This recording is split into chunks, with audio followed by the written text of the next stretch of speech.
اليوم يئس الذين كفروا من دينكم فلا تخشوهم واخشون اليوم أكملت لكم دينكم وأتممت عليكم نعمتي ورضيت لكم الإسلام دينا.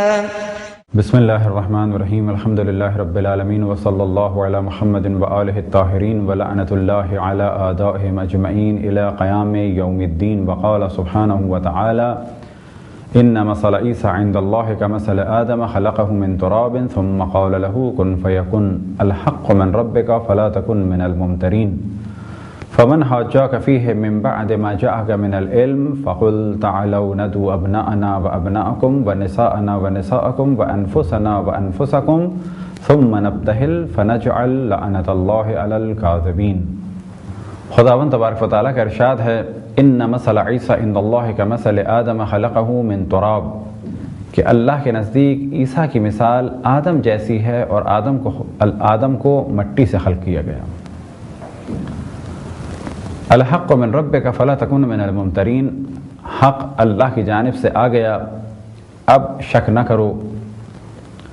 فمن حاجاک فیہ من بعد ما جاءک من العلم، اور جو علم آنے کے بعد، آگاہی آنے کے بعد بھی بحث کرے، جدل کرے اور حق کا انکار کرے، فقل تعالوا، تو اے میرے حبیب کہہ دو، فقل تعالوا ندعو ابناءنا وابناءکم، اے میرے حبیب کہہ دو کہ تم اپنے بیٹوں کو لاؤ، ہم اپنے بیٹوں کو لائیں، ونساءنا ونساءکم، تم اپنی خواتین کو لاؤ، ہم اپنی خواتین کو لائیں، وانفسنا وانفسکم، تم اپنی جانوں کو لاؤ، ہم اپنی جانوں کو لائیں، ثم نبتہل فنجعل لعنۃ اللہ علی الکاذبین، پھر ہم مباہلہ کریں اور جھوٹوں پر خداوند تبارک و تعالیٰ کی لعنت بھیجیں.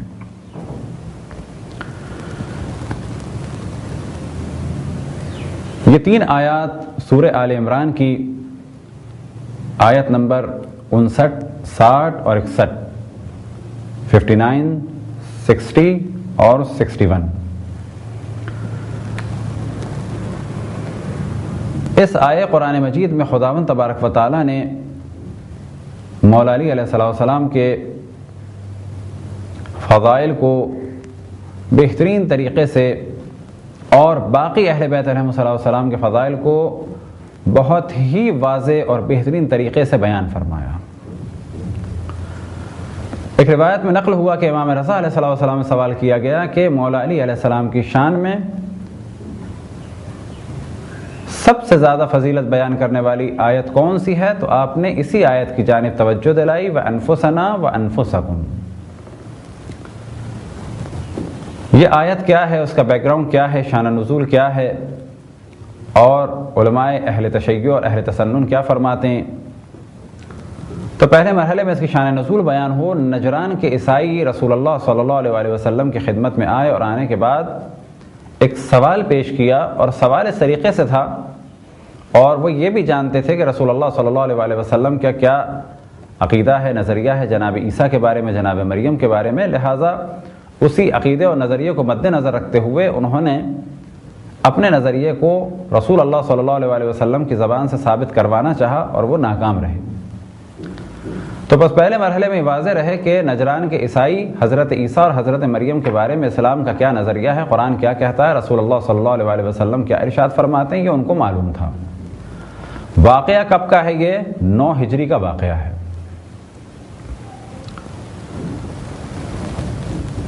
سوال کیا تھا؟ سوال ان کا یہ تھا کہ کوئی بھی بچہ بغیر باپ کے پیدا نہیں ہو سکتا،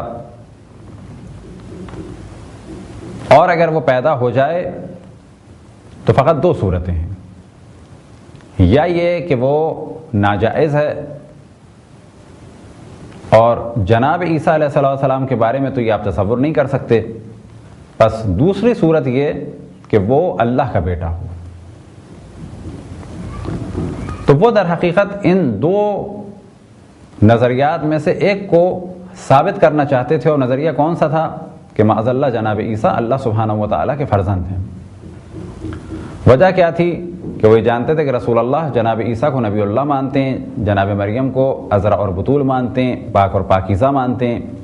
بس یہ کیسے ممکن ہے کہ وہ گناہ کی نسبت دیں گے جناب مریم کو، اور یہ کیسے ممکن ہے کہ وہ جناب عیسیٰ کو گناہ کی اولاد کہیں گے؟ پس وہ دوسری بات ثابت ہو جائے گی۔ دوسری بات کون سی؟ یعنی جناب عیسیٰ اللہ سبحانہ و تعالیٰ کے معاذ اللہ فرزند ہیں۔ یہ تھا ان کا اصل ہدف، لہذا وہ آئے رسول اللہ صلی اللہ علیہ وسلم کی خدمت میں، اور آنے کے بعد یہ سوال پیش کیا۔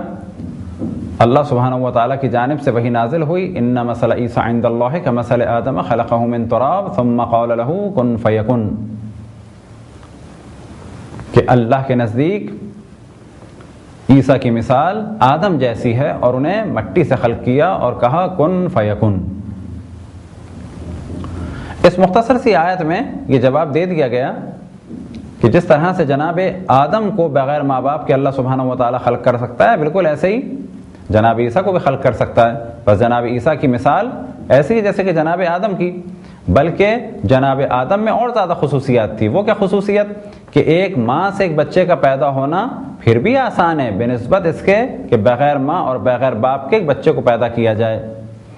اور ساتھ ہی یہ جواب عیسائیوں کو اس آیت میں دیا گیا کہ اگر حضرت آدم کے کئی ہزار سال کے بعد پیدا ہونے والے بغیر باپ سے حضرت عیسیٰ کو اللہ کا بیٹا کہنا صحیح مان لیا جائے، تو اس روئے زمین پر جناب آدم علیہ السلام کے جو سلسلے کے پہلے حضرت آدم ہیں، پہلے انسان ہیں، وہ بغیر ماں باپ کے پیدا ہوئے۔ اگر بغیر باپ کے پیدا ہونے والا یہ حق رکھتا ہے کہ اسے اللہ کا بیٹا کہا جائے، تو پس بغیر ماں باپ کے جو پیدا ہوا وہ زیادہ حق رکھتا ہے عیسائی نظریات کے مطابق کہ انہیں اللہ کا بیٹا کہا جائے۔ لہذا اگر عیسائی یہ سمجھتے ہیں کہ جناب عیسیٰ کو اللہ کا بیٹا کہا جائے، تو جناب عیسیٰ سے زیادہ حق حضرت آدم اور حضرت حوا علیہم السلام رکھتے ہیں کہ حضرت آدم کو بیٹا کہا جائے، حضرت حوا کو بیٹی کہا جائے، لیکن وہ ایسا نہیں کہتے۔ تو یہ تو تھا اس مختصر سی آیت سے یہ تفصیلی جواب، اور پھر آپ اللہ سبحانہ و تعالیٰ نے واضح پیغام دیا کہ اگر یہ نہیں مانتے، حق آنے کے بعد بھی اقرار نہیں کرتے، تو کیا کرو؟ فَقُلْ تَعَالَوْا نَدْعُوا أَبْنَاءَنَا وَأَبْنَاءَكُمْ وَنِسَاءَنَا وَنِسَاءَكُمْ وَأَنفُسَنَا وَأَنفُسَكُمْ ثُمَّ نَبْتَهِلْ فَنَجْعَلْ لَعْنَةَ اللَّهِ عَلَى الْكَاذِبِينَ۔ تو یہ تفصیل سے آیات آئیں، لیکن جو ہمارا اس وقت موضوع ہے کہ مباہلے کو بیان کر دیا، الحق من ربک فلا تکن من الممترین، حق آ گیا، اب شک کرنے والوں میں سے نہ ہو۔ فمن حاجاک فیہ من بعد ما جاءک من العلم، اب جو بحث کرے، جدل کرے، انکار کرے حق کو ماننے سے، فقل تعالوا ندعو ابناءنا وابناءکم ونساءنا ونساءکم وانفسنا وانفسکم ثم نبتہل فنجعل لعنۃ اللہ علی الکاذبین۔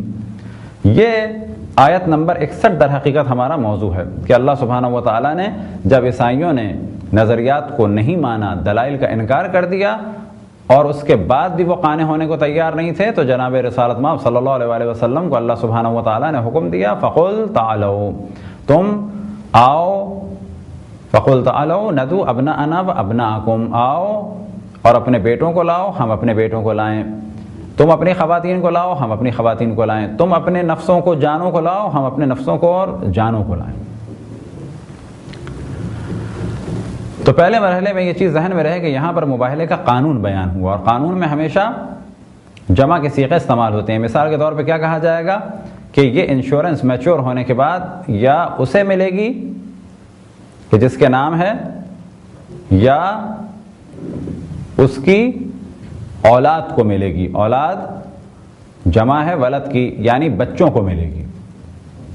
بس قانون بناتے وقت کہا جائے گا کہ یہ اسے یا اس کے بیوی بچوں کو ملے گی، لیکن ممکن ہے کہ جو فرد مرے اس کی بیوی نہ ہو، بچے بھی نہ ہوں، فقط ایک بچہ ہو، تو کہا جائے گا صحیح ہے، قانون بناتے وقت جمع کا صیغہ استعمال ہوا۔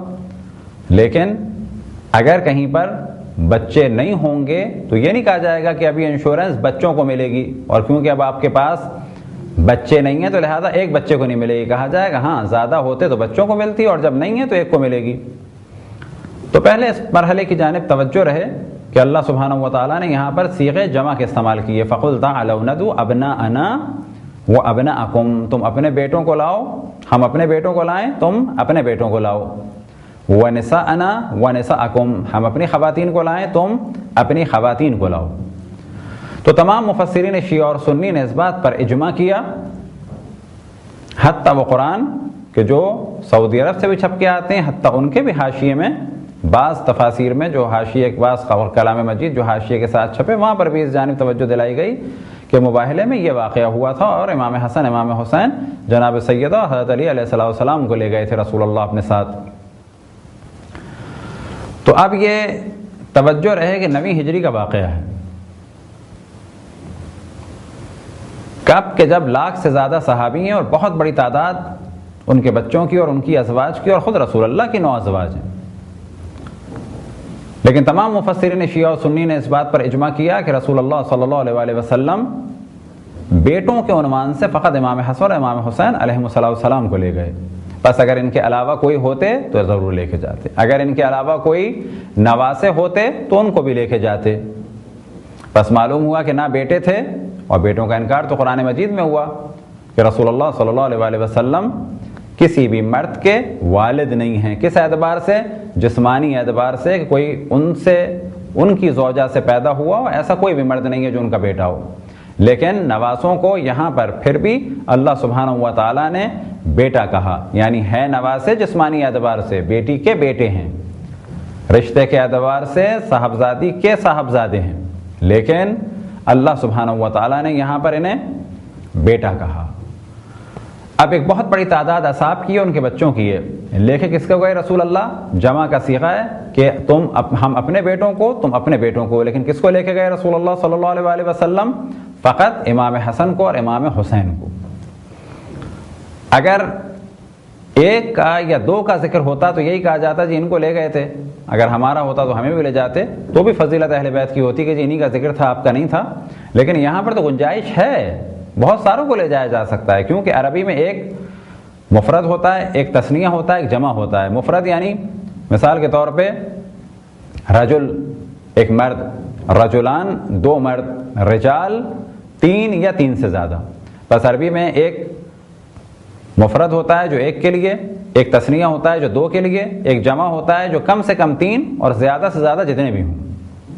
ابنانا جمع کا صیغہ ہے جو کم سے کم 3 اور ان سے زیادہ پہ منطبق ہوتا ہے، لیکن یہاں پر رسول اللہ صلی اللہ علیہ وسلم نے اپنے عمل سے ثابت کر دیا کہ اس امت میں میرے بیٹے کہلانے کے لائق کوئی بھی نہیں ہے سوائے امام حسن کے اور امام حسین کے، لہذا فقط 2 افراد کو بیٹوں کے عنوان سے لے گئے، ایک امام حسن کو، ایک امام حسین کو۔ اگلے مرحلے میں حکم ہوا وَنِسَاءَنَا وَنِسَاءَكُمْ، اور یہ آیت اور اس کا خصوصاً یہ حصہ بہت زیادہ لطیف اور ظریف ہے کہ یہاں پر حکم ہوا وَنِسَاءَنَا وَنِسَاءَكُمْ۔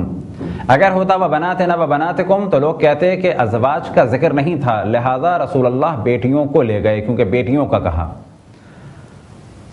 لیکن اگر ازواج کو کہا ہوتا تو ازواج ضرور جاتی۔ لیکن اللہ سبحانہ و تعالیٰ نے نہ تو یہاں پر یہ کہا وَبَنَاتِنَا وَبَنَاتِكُمْ، نہ یہ کہا کہ وَأَزْوَاجَنَا وَأَزْوَاجُكُمْ، وَأَزْوَاجَنَا وَأَزْوَاجُكُمْ یہ بھی نہیں کہا، بلکہ کیا کہا؟ وَنِسَاءَنَا وَنِسَاءَكُمْ۔ نساء ایک ایسا لفظ ہے کہ جس میں بیٹیاں بھی آ جاتی ہیں اور ازواج بھی آ جاتی ہیں۔ آخر زمانے کی یہ آیت ہے، تقریباً 1 سال 2 مہینے اور 7 یا 8 دن پہلے کی آیت ہے، لیکن ہم یہ دیکھتے ہیں کہ ایک وسیع مفہوم ہے وَنِسَاءَنَا وَنِسَاءَكُمْ۔ نہ ازواج کو رسول اللہ صلی اللہ علیہ وسلم لے کے گئے اور نہ ہی کسی اور خاتون کو۔ نساء جمع کا صیغہ ہے، فقط ایک خاتون کو اپنے ساتھ لے کے گئے اور وہ تھیں حضرت فاطمہ زہرا صلوات اللہ وسلام علیہا، جبکہ نساء میں ازواج کے جانے کے امکانات تھے، کیونکہ نساء بیویوں پر بھی منطبق ہوتا ہے، یا نساء النبی تو قرآن میں بہت واضح ہے، لیکن وَنِسَاءَنَا وَنِسَاءَكُمْ ہم اپنی بیویوں، ہم اپنی خواتین کو لائیں، تم اپنی خواتین کو لاؤ۔ اس کے باوجود بھی رسول اللہ صلی اللہ علیہ وسلم ازواج کو نہیں لے گئے۔ اگلے مرحلے میں وَأَنفُسَنَا وَأَنفُسَكُمْ، نفس کی جگہ انفس، جمع کیا ہے؟ انفس، لیکن رسول اللہ صلی اللہ علیہ وسلم کتنوں کو لے گئے؟ صرف 1 کو، نہ 2 کو، نہ 3 کو۔ اب یہ 1 سال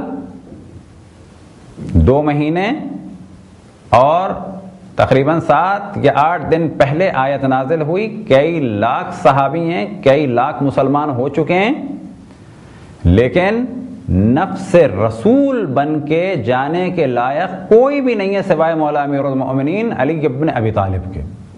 لہذا نفس رسول بن کے, عام طور پہ نفس, انفس کا ترجمہ نفس کر دیا جاتا ہے, یہ بھی صحیح ہے لیکن در حقیقت ترجمہ نہیں ہے. یہاں ہم نے کیا کیا, انفس عربی کی جمع تھی, اس کو بدل کے ہم ہندی کی جمع کر دیتے ہیں. تم اپنے نفسوں کو لاؤ, ہم اپنے نفسوں کو لائیں. ہم اپنے نفسوں کو لائیں, تم اپنے نفسوں کو لاؤ. بس معلوم ہوا نفس کو جمع کر دیا واو اور نون کے ساتھ.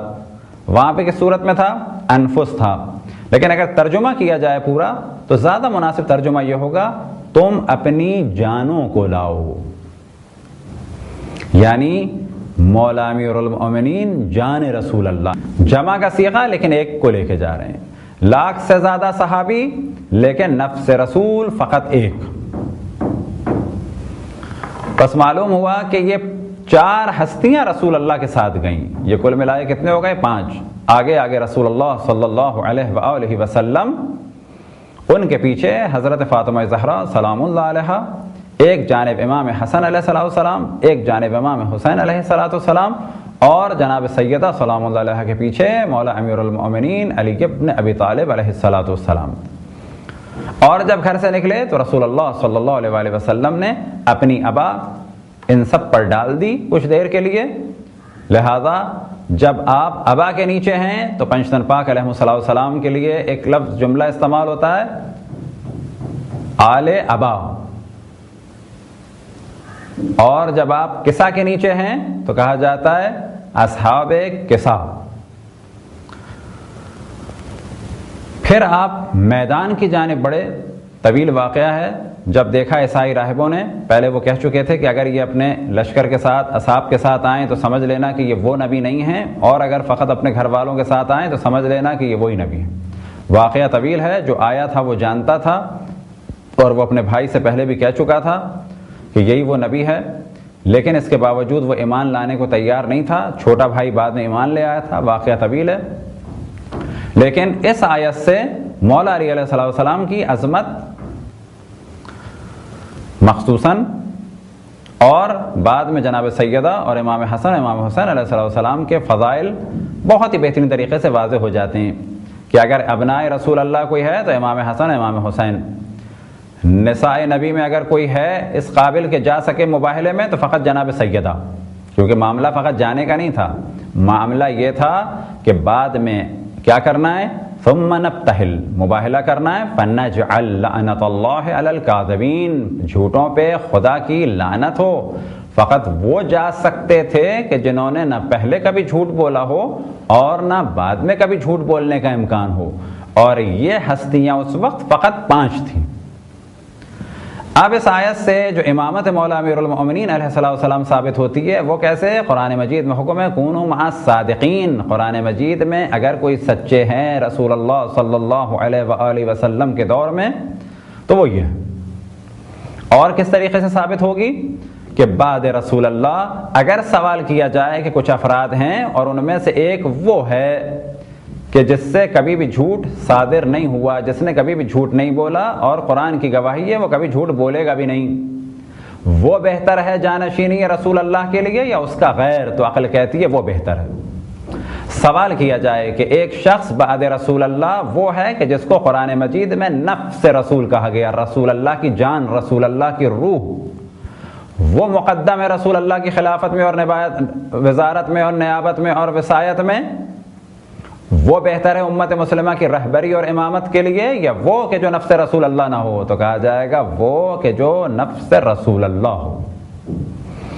پس سب سے بہترین آیت اور حقیقت یہ ہے کہ اگر قرآن مجید میں اس کے علاوہ کوئی بھی آیت نہ ہوتی تو مولا علی امیر المؤمنین علی ابن ابی طالب علیہ السلام کے لیے کافی تھی یہی ایک آیت کہ وہ نفس رسول ہیں. پس بعد رسول, نفس رسول مقدم, نفس رسول تمام مخلوقات سے مقدم, نفس رسول تمام مخلوقات سے ارفع و اعلیٰ, نفس رسول نفس رسول ہے. نفس رسول کا مقایسہ کسی سے بھی نہیں ہو سکتا. پس اگر نفس رسول کہہ دے کہ میں ہوں رسول اللہ صلی اللہ علیہ وآلہ وسلم کا خلیفہ اور جانشین, البتہ یہ جانشینی غدیر میں ثابت ہو چکی تھی، البتہ یہ جانشینی جب آپ نے اعلان رسالت فرمایا اور اللہ سبحانہ و تعالیٰ نے حکم دیا وَأَنذِرْ عَشِيرَتَكَ الْأَقْرَبِينَ، تو اسی وقت کی نیابت اور ولایت اور خلافت اور امامت ثابت ہو چکی تھی۔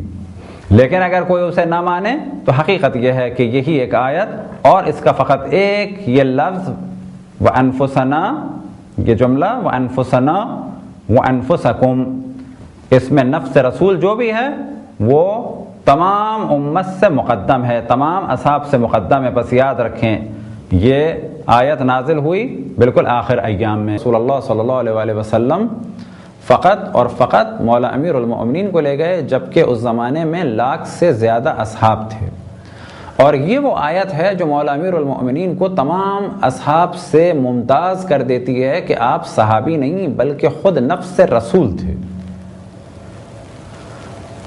وَأَنفُسَنَا وَأَنفُسَكُمْ، 1,00,000 سے زیادہ صحابی لیکن نفس رسول فقط ایک۔ یہی وہ آیات ہیں جو در حقیقت بعد رسول اللہ لوگوں کو گمراہی سے بچاتی ہیں اور یہ بتاتی ہیں کہ اگر بعد رسول اللہ سوال کیا جائے کہ کس کو رسول اللہ کا جانشین مانا جائے تو عقل یہ کہتی ہے کہ اصحاب کا درجہ کتنا ہی بلند کیوں نہ ہو، اگر ان کے درمیان کوئی نفس رسول ہے تو وہ مقدم ہے، کیوں کہ خلیفہ رسول نفس رسول سے بہتر نہیں ہو سکتا۔ اب اگر مولا امیر المؤمنین ہیں بعد رسول اللہ تو عقل یہ کہتی ہے کہ نفس رسول، جسے قرآن میں نفس رسول کہا گیا، وہ مقدم ہے تمام افراد پر، ابناء رسول اللہ مقدم ہیں تمام افراد پر، اور اہل بیت رسول اللہ مقدم ہیں تمام افراد پر۔ یہ وہ آیت تھی کہ جو بعد رسول اللہ کے پرابلم کو سولو کرتی ہے اور بتاتی ہے کہ اگر نفس رسول ہے تو پھر کہیں جانے کی ضرورت نہیں، لہذا رسول اللہ نے اپنی زندگی میں بحکم خداوند تبارک و تعالی امت کی ہدایت کے لیے مباہلے کے وقت بحکم اللہ سبحانہ و تعالی مولا امیر المؤمنین کو نفس رسول کہلوایا، نفس رسول اللہ نے مخاطب کیا۔ اب جب نفس رسول مولا امیر المؤمنین ہیں تو بلا شک نفس رسول خلیفہ رسول بننے میں تمام افراد سے مقدم ہے۔